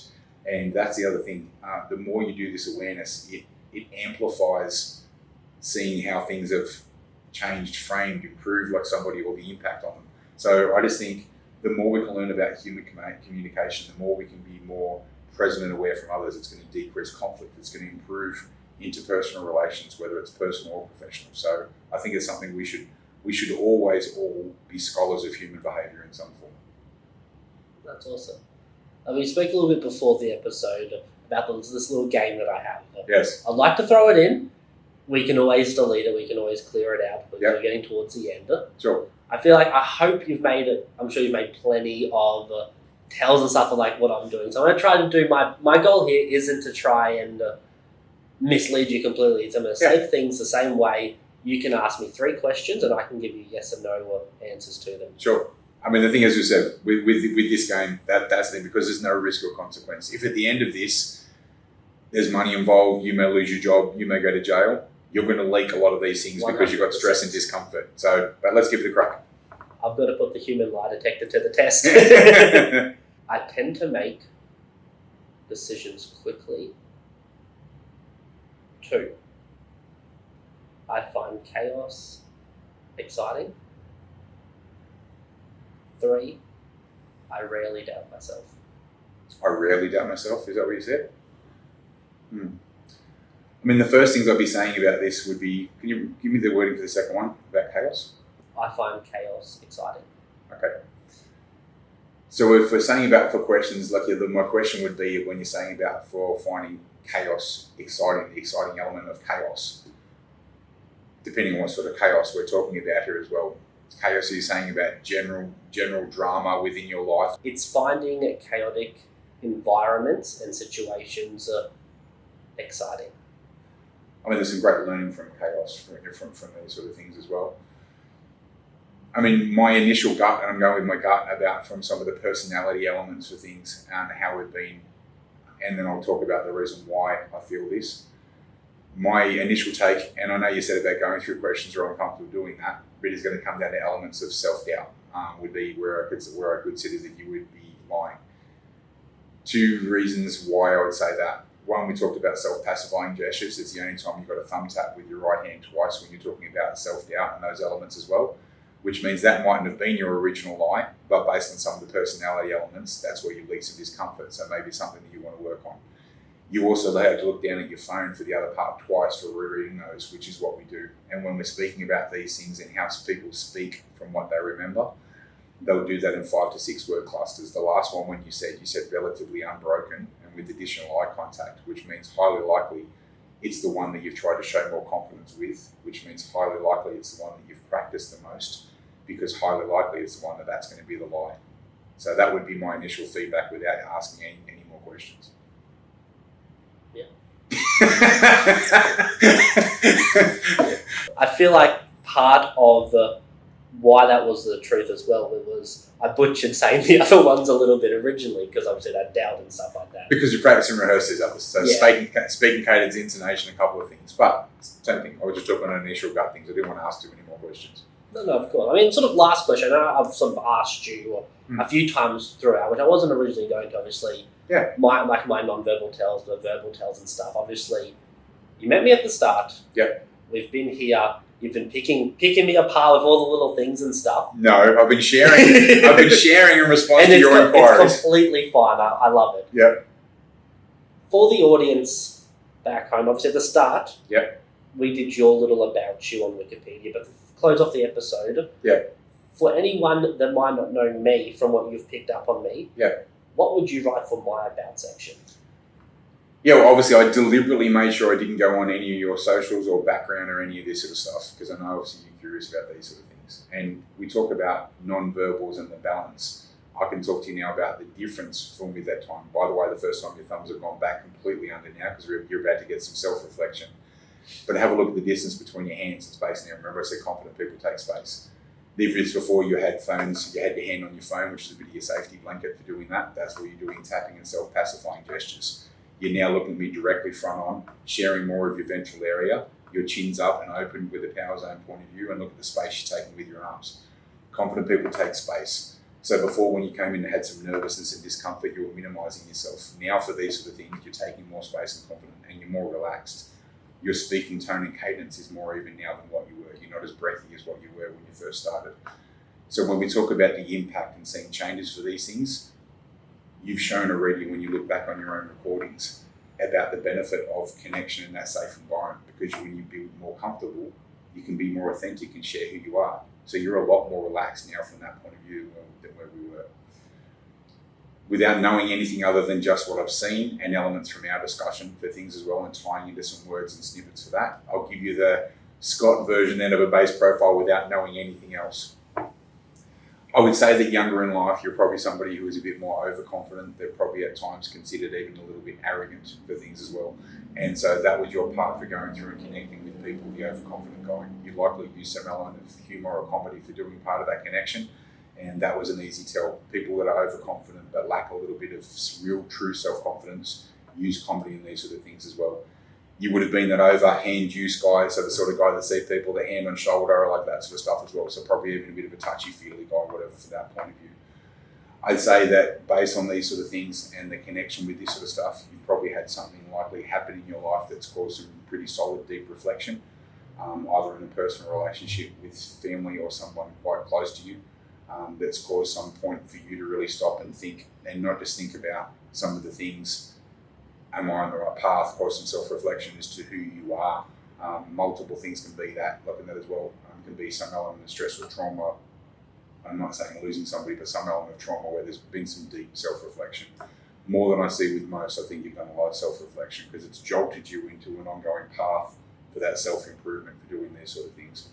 Lots of people will say about these things and wanting to be better. Few people get together a plan and structure. Even few people go through and make it part of who they are and how they identify. I'd say based on even that and being earlier on, you were probably somebody with that overconfidence, wore the bright colours, the brand and stuff and whatever. And as part of this self-reflection now, unbeknownst to you, probably even without any element of planning, if you look at you as a younger child compared to now, you were probably that bright colour, loud guy that backed up that personality in comedy. Now you dress, act and everything more withdrawn. So part of it is part of working on that connection now. You're somebody that's going to want to be known for the connection and how you are with the relations, not because of something overt or wearing any branded stuff. You're somebody that wants to be known as a people person, and that's a connection that is really important for you. That's why you don't wear a fancy watch, a bracelet, any other branded stuff, because part of that, without you probably even thinking or realising it, is that you want to be known for being that genuine, connecting, like your type person, not for who you are, not for what you have with you. What that likely means in the interaction and connection you have with other people then, people that are very blinged up in other parts of things, although you wouldn't want to think that, part of internally you will judge part of that for that person as well, and probably make some snapshot perception on those people that come in over blinged up before you even have a chance to speak to them about that, because it's part of who you used to be and evolved, and it's difficult for anybody if they've gone through change or evolution to try and do that. So that means the people you would like to surround yourself with now means that you're probably going to be looking for people that are on a similar journey to you, that have had some self-reflection, and you're probably comfortable with keeping a small of a quality circle rather than some of those big other environments, because that way you can connect with people and you can be more trusting and more authentic. So that's probably the environment you keep yourself in from a social circle. There's my couple of minutes from just seeing how we engage and interact. How close am I? Spot on. Spot on. I mean, if we sort of go back and analyse, obviously a young kid, yes, very colourful, very out there. My desk was always moved outside because I was too chatty, trying to be the joker and stuff like that. So the comedy was right, and okay, good, yep. Yep. The note on the family and stuff, yes, I'm completely no contact with any of my family and have been that way for probably a good part of 5 or 6 years. Okay. Thank you for sharing. No, that's all good. I'm happy to. It's one of those things. Obviously, gets back to the self-reflection side of things. Yep. It's been that's been the big thing for me. It's the confidence. It's the ability to talk. It's the over-analyzing and stuff like that. Because am I very confident in a lot of things?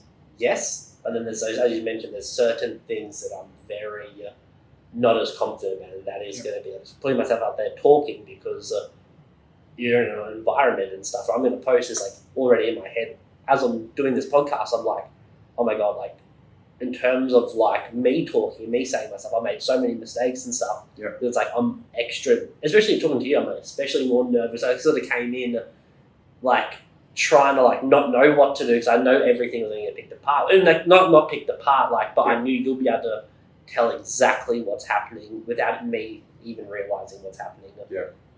And yeah, it's that self-reflection of with like the family and stuff, and realizing that, figuring out where I actually stand on all of that, like what it's actually going to be. What else did you touch on? Post now, I suppose the person you are now then. So I mean, so far when you're saying spot on, at least it's like I've been eerily accurate with every single bit about the family dynamic confidence. Yeah. About how you are now with the social group. So the sort of people probably likely keep a smaller circle of people of similar same things. I've got the one I'm keen to find out about is about then the element of some baseline prejudging now, that if you see some of those loud people and people like how you were, they would probably stand out for you a lot more than other people now. And so, you would have to work a little bit to not prejudge people, because it's a natural, logical thing. Which I'll say, so friend-wise, I've got one friend, one best friend. Yeah. Maybe 2, but yeah, very small circle. Quality. That's probably why I've gone so, sort of like at the start, antisocial, because like I talk to 1 or 2 people on any given day. That's it. I don't like to really broaden my horizons. I'm sort of comfortable with what I'm comfortable with. Yep.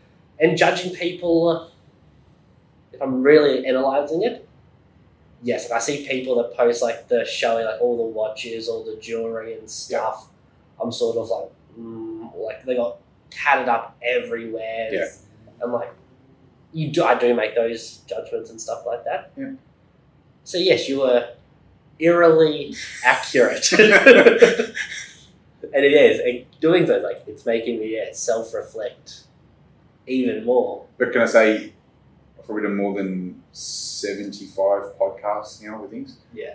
Out of all the interviews that I had, you have been the most open, vulnerable, and connected. So it's the first time somebody's asked for the full assessment like that, and watching you then as I give this feedback, because I know that you wanted that honest feedback, incredibly mature and for processing it, because I know your driving force is about what this whole podcast is about, is improving the connection. 100%. So from that point of view with these things, this has been incredibly flowing like you're smoothly well. You're a very relaxed communicator. I'm loving seeing the changes in your open up non-verbally for these sort of things at the moment now. But your genuine authenticity, like an approach, I can tell you hand on heart, this has been the best podcast interview I've ever done. Because the thing is, you've come in with no agenda, with nothing other than wanting to communicate, us to have a good conversation and learning and sharing knowledge. So I can't wait for it to come out so I can share it, because I think with the conversation, the people that are on my social networks are going to learn a lot from this conversation we've had together. So I'm really glad I got to have the conversation with you. That genuinely means a lot to me for you to say that and stuff, because I'm probably my worst nightmare and stuff. I overanalyze and trying to become so self-aware and stuff. So I've realized for a long time, I've been talking about it. I posted a couple of reels about it, me talking to the camera saying about it. It was for the longest time, my ideas, my beliefs were never my ideas and my beliefs. They were always the ideas and beliefs of other people, and I just adapted them to being my beliefs. And so, for the longest time, I didn't have a genuine thought. It was if I saw something online, I'm like, okay, I agree with that influencer. That's now what I'm going to project into the world. It's now taking the time back to actually figure out who I am, what I want, and doing these podcasts, I heavily criticize myself. Overanalyzing, I'm probably doing it because if I overanalyze myself the most, then it's no one else can be analyzing more than me. So it's I can't then get hurt from my lack of being able to not stutter, not do that. Yep. But you know what? People that stutter, that worry about their tone, and these sort of things, it's a matter of, there's going to be times where we stuff up in conversations. Yeah. There's going to be and that's the thing about being authentic and leaning into yourself. I've studied a lot of people that communicate as well. Aside from the study that I've done, I immerse myself in people who are good communicators. Yeah. And Barack Obama, there was a wonderful story about him with a big political launch that he was doing. And during the time while he was at the lectern, the presidential stamp they have at the front, the big logo, fell off. Now, the whole room went, what's going to happen? Without a split-second hesitation, he said, it's okay, I'm pretty sure you all know who I am. And for a second, can we give some thought to the person who put this up? He's probably feeling a bit nervous right now. Now, something that went completely wrong with the presidential signal, a signal falling off the lectern, turned it into still being people-centered and other person-centered. And now these sort of things, there's going to be times that you forget things, there's going to be times you go off base, there's going to be times you sort of say something, oh, hang on a sec. That's part of being human. Nobody goes through and isn't a perfect communicator. You can get some better communication habits. You can learn to be more present with your words. You can learn to be comfortable sitting with the pause. But mistakes are going to happen with everybody. It's just part of just lean in and be authentic, be who you are. One of my favourite quotes by Luke Bellmeyer was, he had a conversation with Gary Brecker. Yes. Yes, he was referring to a conversation he had with him about putting people inside of a fair day cage, and a lot of people think love's the highest frequency. And it was Gary Brecker said to him, it's authenticity is 10 times higher than the frequency of love. Yep. And that's the other big thing moving forward, to being stupidly authentic and just being real and saying the things that I want to say just because it's who I am. I'm not going to be perfect, not always going to be accurate, but keep putting it out there. Trust me, there's episodes I've done where I'm just I don't want to put this out. I look like a complete fool, but no, it's okay. You put it out. Part of the journey. And 100 episodes down the line, I know it's going to be completely different. And it'll be awesome. I'm going to plan on, say, 12 months' time, come back, we redo another episode and see how everything has evolved. But the final question I want to ask you before we finish this, what did you say earlier that people do with their links when the conversation's about to end? Because we're being nice, and especially now, you're directly on and open for these sort of things. But if we're end of the time, what happens is as well, you're not showing tension there, but if you're feeling it, we'll show it elsewhere. So what happens is we do things, we cross our feet and we pull our feet back in towards the chair. But often, sometimes just before we're ready to go, our lead foot will come up and the toes will come up and the hand will go on the right here. It's the starter's pistol getting ready to go. So you can see this. I watch this in the cafes and things all the time when people are being relaxed, but their feet are showing tension and tapping for things as well. It's just to understand that if we're feeling discomfort, we're feeling tension, it's going to show somewhere. We all leak these things. Everybody leaks elements of their behaviour. We've just got to be present and aware to pick it up. I say that because I knew in my head this episode's about to come to a wrap, and I noticed my legs move and change. I'm like, yeah. I just noticed a lot. So I'm like, what does it mean again? So you don't see these things from the body, but what I see this realignment like you do for it, which is when you straighten and pull your legs in for balance. So yeah, so we just look for deviations. Awesome. Well, thank you for having us. I've loved the chat. It's been great. Can't wait for it to come out. Well, guys, this here was another episode of the Great Human Reconnect. Until next time, stay safe.